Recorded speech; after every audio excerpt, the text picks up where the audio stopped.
नमस्कार, आप देखना शुरू कर चुके हैं जतन चंडिका न्यूज। मैं आपकी होस्ट मौली राठौर। आइए देखते हैं आज के कार्यक्रम में क्या कहा मुख्यमंत्री विष्णुदेव साय। रघुनाथ जी पहले बोलेंगे। हाँ। नहीं, मैं तो आमंत्रित कर देता हूँ। नहीं, आप 2 मिनट बोलेंगे।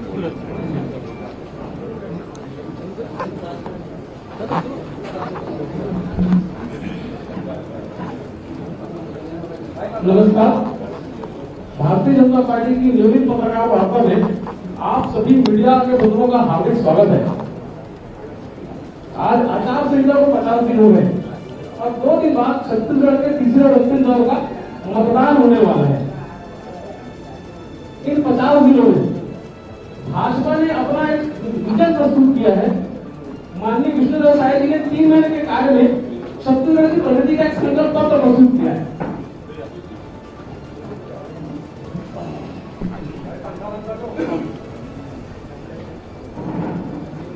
और कांग्रेस ने छत्तीसगढ़ की सत्ता जाने और केंद्रीय सत्ता पाने की जो छटपटाहट में निम्नता का नैतिक निम्नता का जो नीति निष्ठा प्रस्तुत किया, ऐसे विभिन्न विषयों पर पत्रकार वार्ता लेने के लिए आप सबके सम्मुख छत्तीसगढ़ के माननीय मुख्यमंत्री श्री विष्णुदेव साय जी उपस्थित हैं। साथ में हैं भाजपा के प्रदेश अध्यक्ष श्री किरण सिंहदेव जी, हमारे मीडिया विभाग के मुख्य प्रवक्ता और विधायक श्री अजय चंद्राकर जी उपस्थित हैं। साथ में है भाजपा प्रदेश महामंत्री श्री संजय श्रीवास्तव जी, वरिष्ठ प्रवक्ता और लोकसभा क्षेत्र के संयोजक संदीप शर्मा जी, मीडिया विभाग के हमारे संयोजक श्री अमित चिल्लानी जी और आरएन के विधायक श्री खुशवंत जी। मैं माननीय प्रदेश अध्यक्ष श्री किरण सिंह जी से अनुरोध करूंगा कि पत्रकार वार्ता प्रारंभ करें। आज के इस पत्रकार वार्ता में आप सभी प्रिंट और इलेक्ट्रॉनिक मीडिया के सभी पत्रकार बंधुओं का मैं हार्दिक अभिनंदन और स्वागत करता हूं।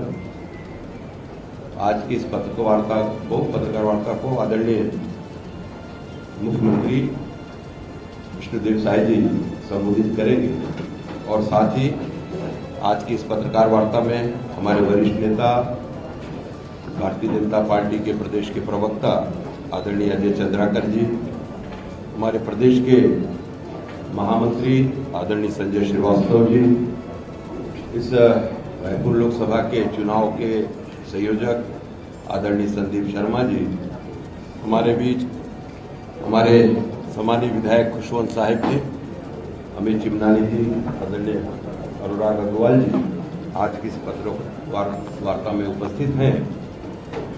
और लगातार प्रथम चरण के चुनाव संपन्न हुए, उसके बाद द्वितीय चरण में 3 लोकसभा चुनाव के पूरी तरीके से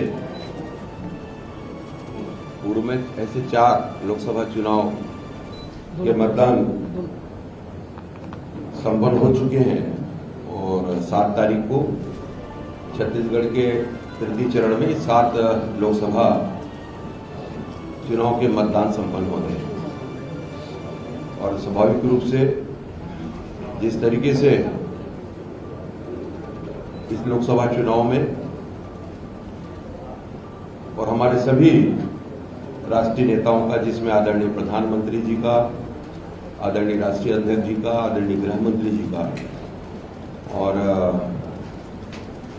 आदरणीय रक्षा मंत्री जी का, राजनाथ सिंह जी का, अन्य सभी अन्य प्रांतों से भी वरिष्ठ नेताओं का लगातार छत्तीसगढ़ के सभी जनसभाओं में आना हुआ और एक भारतीय जनता पार्टी के सभी वरिष्ठ नेताओं का, सभी कार्यकर्ताओं का, हमारे बूथ कमेटी तक के सभी सदस्यों का और बड़े मन से, बड़े क्षमता के साथ इस चुनाव में सम्मिलित हुआ है।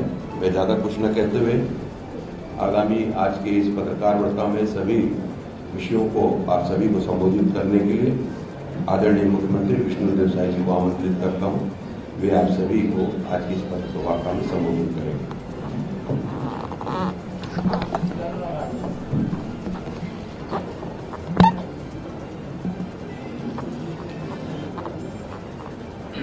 आज के आज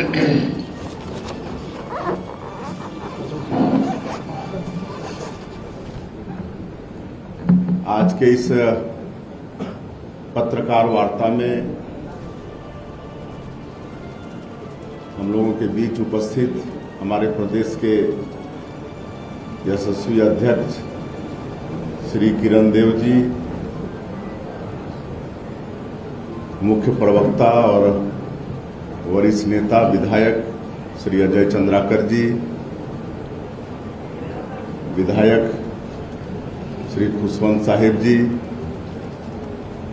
प्रदेश के महामंत्री श्री संजय श्रीवास्तव जी, संदीप शर्मा जी, अमित चिमनानी जी, अनुराग अग्रवाल जी और प्रिंट और इलेक्ट्रॉनिक्स मीडिया के सभी पत्रकार साथियों, आप सभी का आज की इस प्रेस वार्ता में अभिनंदन है, स्वागत है।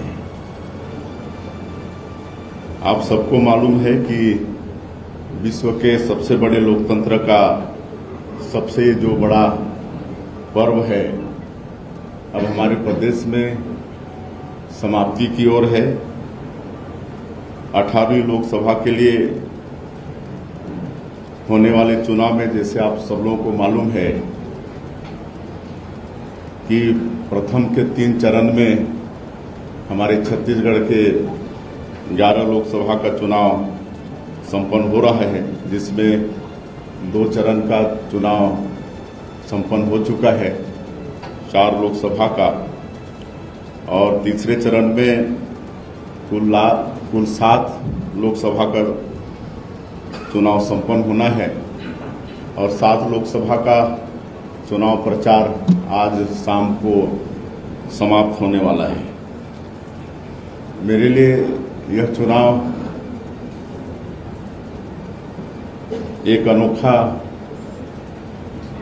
चुनाव रहा है, कि मुख्यमंत्री के नाते पहली बार जनता से सीधा जुड़ने का अवसर मिला है और 20 मार्च से 4 मई तक कल तक हमने पूरे प्रदेश में 64 बड़ी जनसभाएं की हैं और आज 2 सभा और है, एक सूरजपुर में माननीय राष्ट्रीय अध्यक्ष जी के साथ और एक सारंगढ़ में।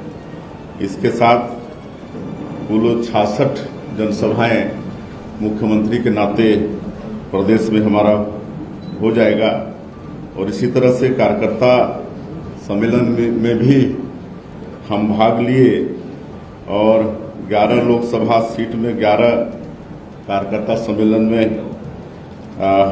हम भाग लिए और वैसे ही 24 बड़े सामाजिक बैठकों में भी हमको शामिल होने का अवसर मिला।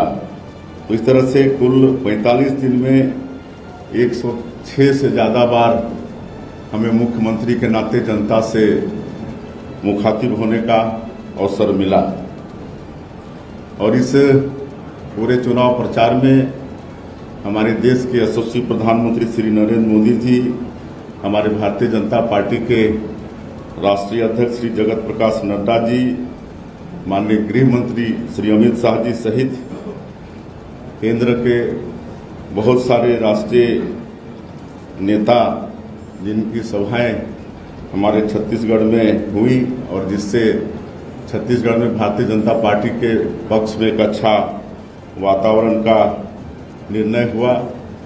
हमारे प्रदेश के अध्यक्ष श्री किरण देव जी सहित हमारे प्रदेश के अन्य नेतागण भी भारी मेहनत की। हमारे संगठन महामंत्री, हमारे प्रदेश के प्रभारी, सब लोगों ने मोदी सरकार की 10 साल की उपलब्धि और 3 महीने में जो भारतीय जनता पार्टी की सरकार ने मोदी की गारंटी को पूरा करने का जो प्रयास किया, इन सब बातों को प्रदेश की जनता तक पहुंचाने का काम किया।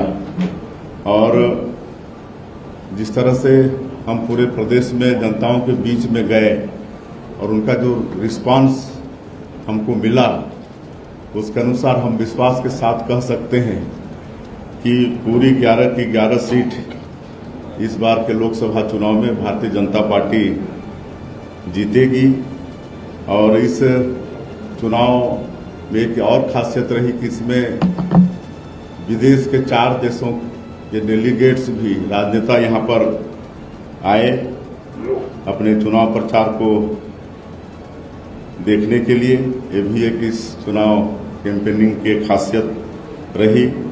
और इस चुनाव में आप सब लोगों ने भी खूब परिश्रम किया, पसीना बहाया, इसलिए आप सब लोगों का भी बहुत बहुत धन्यवाद है। और ये चुनाव प्रचार में हम लोगों ने जनता तक ये पहुंचाया है कि ये जो चुनाव है लोकसभा का बड़ा महत्वपूर्ण है। 10 वर्षों में आदरणीय नरेंद्र मोदी जी ने गांव, गरीब, किसान, मजदूरों के लिए काम किया।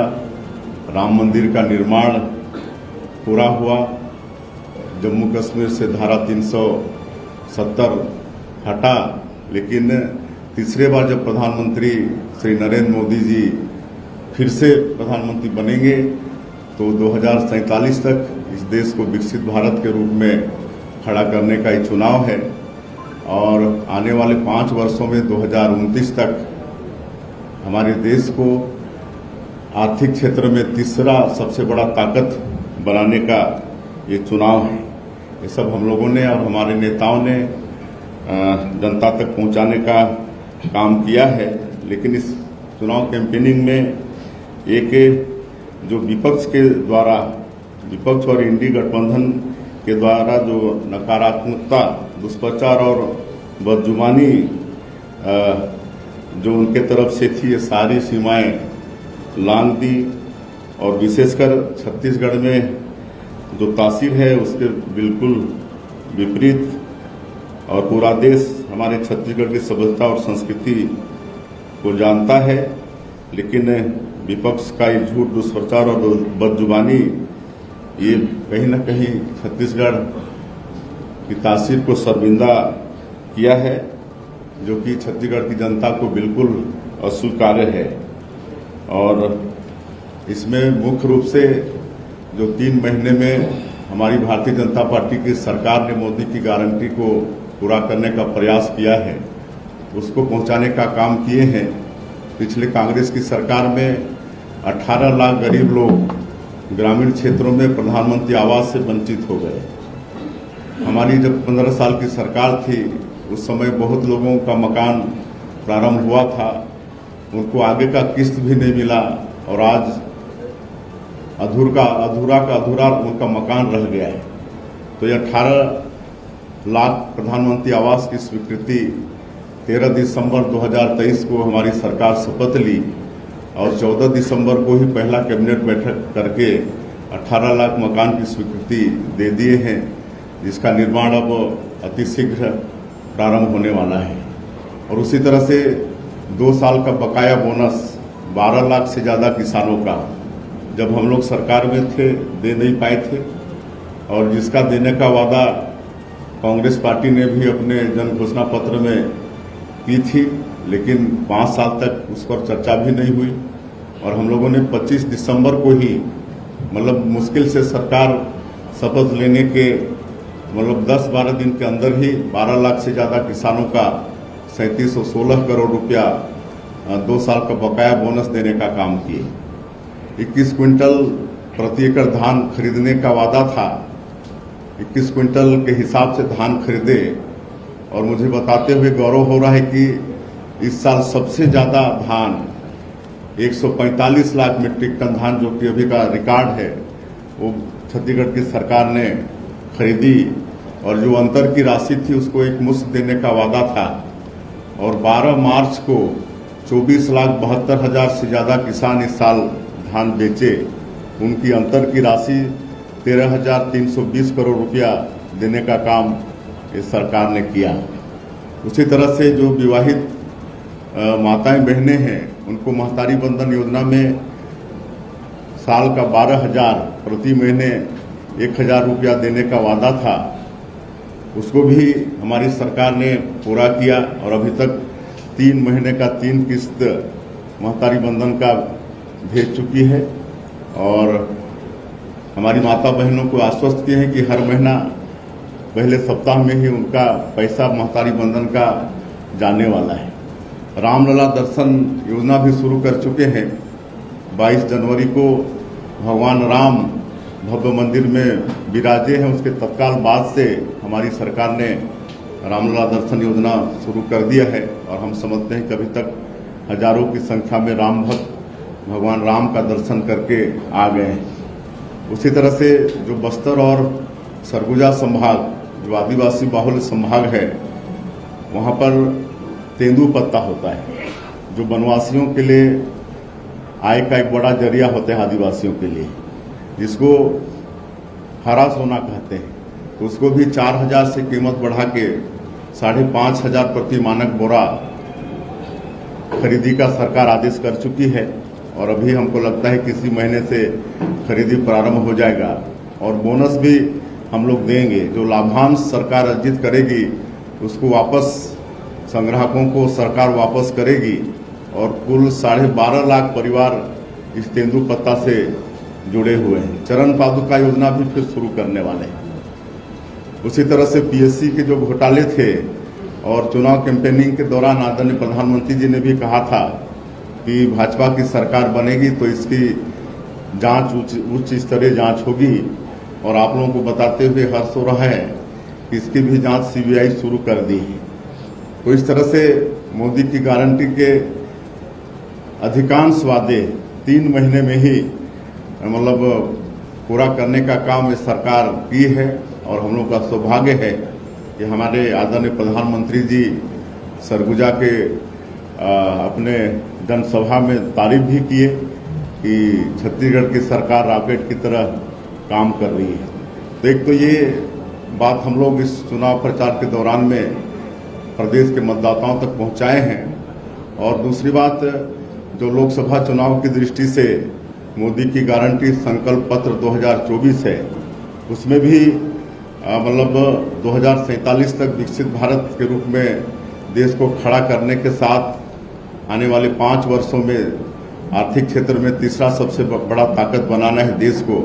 इसके साथ ही साथ और कई अच्छे काम और होने वाले हैं, जैसे पिछले 10 वर्षों में 4 करोड़ प्रधानमंत्री आवास बने हैं। आने वाले ये 5 वर्षों में फिर 3 करोड़ मतलब प्रधानमंत्री आवास बनेंगे। तो हम समझ सकते हैं कि कोई भी गरीब इस देश का मतलब कच्चा मकान में नहीं रहेगा, सबका पक्का का मकान हो जाएगा। आयुष्मान भारत एक ऐसी योजना है स्वास्थ्य के क्षेत्र में कि गरीब लोग पहले प्राइवेट हॉस्पिटल की सोच भी नहीं सकते थे, उनके पहुंच के बाहर थी। लेकिन हमारे देश के यशस्वी प्रधानमंत्री जी ने आयुष्मान भारत की शुरुआत करके गरीबों को भी प्राइवेट हॉस्पिटल तक जाने के लिए उनको एक सहूलियत दिया और पिछले गवर्नमेंट में इससे लोग वंचित रहे, लेकिन फिर वो चालू किए हैं। और अब ये और सौभाग्य की बात है कि 70 साल से ऊपर वाले जितने भी बुजुर्ग हैं, चाहे किसी भी वर्ग के हैं, उनको अब आयुष्मान भारत में शामिल किया जाएगा और साल में 5 लाख रुपये तक उनको मुफ्त में उनका इलाज होगा। ये है और 3 करोड़ लखपति दीदी बनाने का सरकार का लक्ष्य है। हमारी दीदियों को उनकी आय साल में 1 लाख हो जाए, तो इस पर भी अभी तक 1 करोड़ बना चुके हैं। आने वाले वर्षों में 3 करोड़ फिर लखपति दीदी बनाना है। तो इस तरह से और बहुत कई काम आने वाले समय में और होने वाले हैं। कस्बों में जो रसोई गैस है उसको पाइप द्वारा पहुंचाने का भी संकल्प पत्र में देश की जनता से वादा है। तो आने वाले समय में ये सब बहुत काम है, इतने सारे उसमें वादा हैं हम रखे हैं कि सबको बताने से बहुत समय लगेगा। वैसे मुद्रा योजना है, हमारे बेटा बेटियों के लिए लोन की जो व्यवस्था है, मुद्रा योजना में पहले सीमा 10 लाख तक का था, उसको सीधे बढ़ा के 20 लाख किया जा रहा है। अब 20 लाख तक हमारे बेटा बेटियों को वो भी सरकार की गारंटी से मुद्रा योजना में लोन मिलने वाला है। और जनजातीय संस्कृति का सम्मान और संरक्षण, इसके लिए भी संकल्प पत्र में वादा है। और आने वाला 2025 को जनजातीय गौरव वर्ष के रूप में मनाने का भी वादा है। नारी शक्ति वंदन अधिनियम लागू करके आने वाले लोकसभा और विधानसभा चुनाव में महिलाओं के लिए 33% आरक्षण सुनिश्चित किया गया है और सरकारी भर्ती परीक्षा में अनियमितता को रोकने के लिए कानून को और सख्ती से लागू करने का वादा भी हमारे संकल्प पत्र में है। और ये जो कोरोना के समय प्रति व्यक्ति 5 किलो अनाज प्रधानमंत्री गरीब कल्याण अन्न योजना में प्रावधान था, ये आगे 2028 तक मिलते रहेगा। तो ये सब बहुत सारे हैं, आपको सब दे देंगे, काफ़ी टाइम लग जाएगा। तो इस सब बातों को हम लोग चुनाव प्रचार के दौरान हमारे राष्ट्रीय नेतृत्व, हमारे प्रदेश के नेतृत्व और जितने हमारे विधायक हैं, मंत्रीगण हैं, सब लोग पहुंचाने का काम किए हैं। और हमको लगता है कि आने वाले इस लोकसभा के चुनाव में पूरी 11 की 11 सीट भारतीय जनता पार्टी अवश्य जीतेगी। सबसे महत्वपूर्ण सवाल यह है, एक छोटा सा सूचना है, बहुत आवश्यक सूचना है। माननीय मुख्यमंत्री जी की पत्रकार वार्ता के तुरंत बाद भाजपा के राष्ट्रीय सचिव रंजीता सिंह मिश्रा जी की पत्रकार वार्ता है, तो आप लोग इसमें सहयोग करें। और एक आप लोगों के माध्यम से आज शाम को चुनाव प्रचार समाप्त हो रहा है और 7 तारीख को 7 लोकसभा का चुनाव है। तो आप सब लोगों के माध्यम से 7 लोकसभा जहां 7 तारीख को चुनाव संपन्न होना है, वहां के मतदाताओं से मेरा विनम्र अपील होगा कि सब मतदान अवश्य करें और इस देश के विकास के लिए, इस देश को आर्थिक रूप से खड़ा करने के लिए, विकसित भारत के रूप में खड़ा करने के लिए मोदी जी को आशीर्वाद दें और अपना बहुमूल्य वोट कमल छाप में बटन दबा के दें।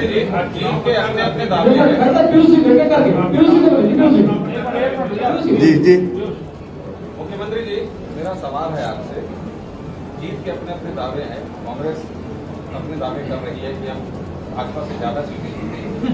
सबसे महत्वपूर्ण चीज है कि घोषणा पत्र से ज्यादा तवज्जो कांग्रेस दे रही है और ये जो 5 बिंदु दे रही है, 1 लाख रुपए महिलाओं को देने की बात, बेरोजगारों को देने की बात, ये कितना संभव है? देखिए, कांग्रेस पार्टी छत्तीसगढ़ की जनता और देश की जनता का विश्वास खो चुकी है और मैं तो ये कहूँगा कि अपने लोगों का भी विश्वास खो चुकी है और इसलिए लगातार कांग्रेस में भगदड़ मचा हुआ है। आज हजारों की संख्या में छत्तीसगढ़ में ही अच्छे लोग, नगर निगम के महापौर से लेकर जिला पंचायत के अध्यक्ष से लेकर पूर्व विधायक, बड़े लोग कांग्रेस छोड़ के भारतीय जनता पार्टी में आ रहे हैं। तो अब वो लोग कुछ भी वो लोग कर लें, कोई भी वादा कर लें, 1 लाख रुपये का नारी न्याय योजना में फार्म भी भरा लें, लेकिन उस पर जनता का विश्वास बिल्कुल नहीं है।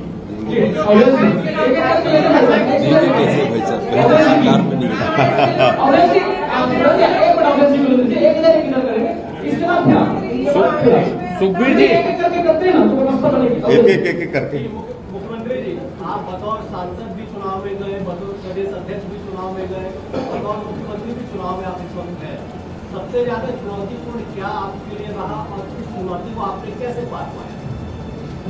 देखिए, हम तो जहां भी गए, कितने जगह गए हम बता चुके हैं और सब जगह जनसैलाब उमड़ा और भारी उत्साह दिखा और महिलाओं में तो महतारी बंधन योजना का जबरदस्त प्रभाव है। हमको देखते के साथ ये कि चल गया है छत्तीसगढ़ में साए सब काम साए होगा। हमको देखने के साथ लोग बोलते हैं साए।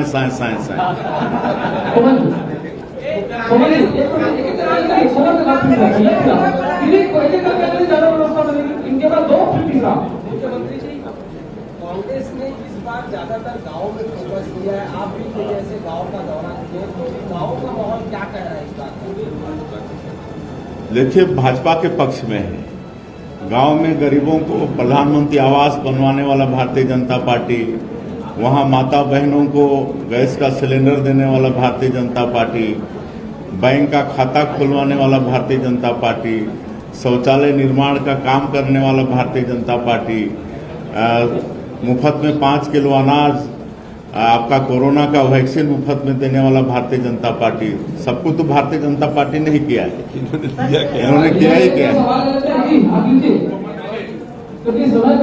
आज चुनाव प्रचार का छत्तीसगढ़ में अंतिम दिन है। आपने 11 सीटों की गारंटी दी है मोदी जी को। अभी भी 2 कलियां आपकी कमजोर नजर आ रही है, बस्तर और कोरबा। कोरबा में विशेषकर आपके कार्यकर्ता उस सीटों को कैसे साधेंगे आप?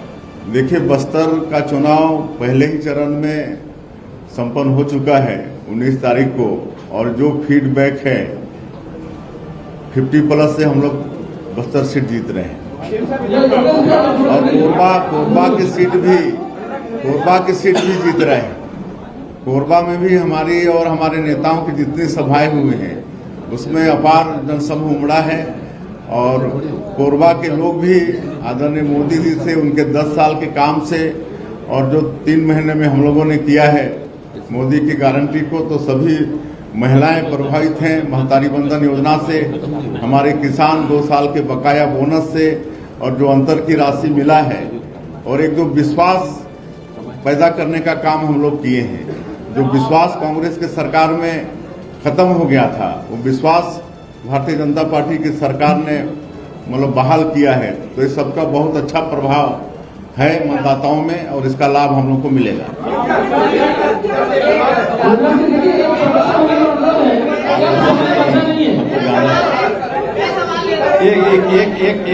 कांग्रेस के लोग पार्टी छोड़ के कांग्रेस को छोड़ रहे हैं, लेकिन भारतीय जनता पार्टी उसको प्रवेश करा रही है। ऐसी क्या बात है कि उसको वहीं का वहीं क्यों नहीं छोड़ा जाता? भारतीय जनता पार्टी में प्रवेश क्यों? मैं आप लोगों से निवेदन करूंगा, आदरणीय राष्ट्रीय अध्यक्ष जी का कार्यक्रम में आज सूरजपुर में, बाकी जवाब मेरी बात सुनिए, मेरी बात सुनिए, एक मिनट सुनिए। तो आप हमारे अध्यक्ष जी जवाब देंगे। आप सूरजपुर में कार्यक्रम में बैठक भी जाना है। अभी मैनेजर जी का भी उनका भी प्रेस है।